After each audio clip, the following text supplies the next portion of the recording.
wants tickets to the James Gunn Show?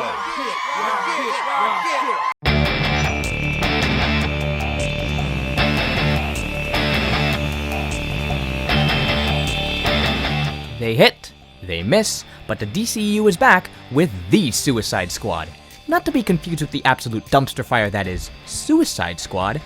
The Suicide Squad is a sequel/soft reboot by director James Gunn that actually qualifies as a movie this time. The Suicide Squad reunites us with Task Force X, a gathering of imprisoned criminals, killers, and mercenaries sent to a remote country to take down a mysterious government project. Now, Gunn already has my heart, soul, and money for making Guardians of the Galaxy, and he brings that quirkiness and eccentricity to the DC universe, alongside an extra helping of over-the-top violence and profanity. Because while mainstream audiences only know Gunn for Guardians of the Galaxy and Scooby-Doo 2 Monsters Unleashed, we can sometimes forget or not even know that he came from more gruesome roots. He created content for Troma and movies like Slither, which is primarily based in black comedy and exploitation horror. And The Suicide Squad is almost like a marriage of both the types of movies he's made. This movie is brutal, nasty, and can be very mean-spirited, but at the same time maintains an upbeat spirit and heartfelt messages of his modern movies. It's almost like a reflection of how much James Gunn has grown both as a person and as a filmmaker. These characters, while for the most part not exactly good people, are still likable and enjoyable to follow on screen and root for. Even some who die early on have enough charm to their character where you'd hate it that they go out so soon. And it's all done through fantastic performances from this great ensemble cast and character interactions, and definitely not through spelling out who these characters are on screen. My personal favorites have to go to Ratcatcher 2 and Polka Dot Man. These virtually unknown supervillains inject a lot of sympathy and humanity despite their bizarre upbringings, and offset the brutality in a perfect contrast. And that's not even touching our multi-layered protagonist in Bloodsport, the adorably goofy King Shark, the righteously extreme Peacemaker, Rick Flag as a straight man amidst chaos, and many more. And of course I can't forget Harley Quinn, once again mastered by Margot Robbie. I appreciate as well that this movie really does sell the idea of the fact that this is some kind of Suicide Squad.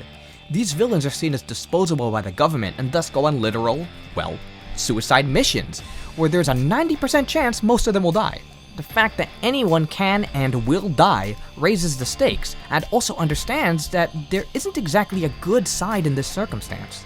The government is abusing human lives, those human lives are morally corrupt, and they're fighting another corrupt threat. It's all shades of gray here, hell, shades of black, and thus creates a more interesting narrative and themes than just hero fights the bad guy.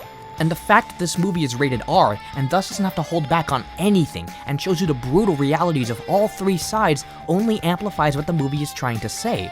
But all the brutality is not at sacrifice of the movie trying to tell you that these souls, these villains, still have value and purpose and a reason to stay alive.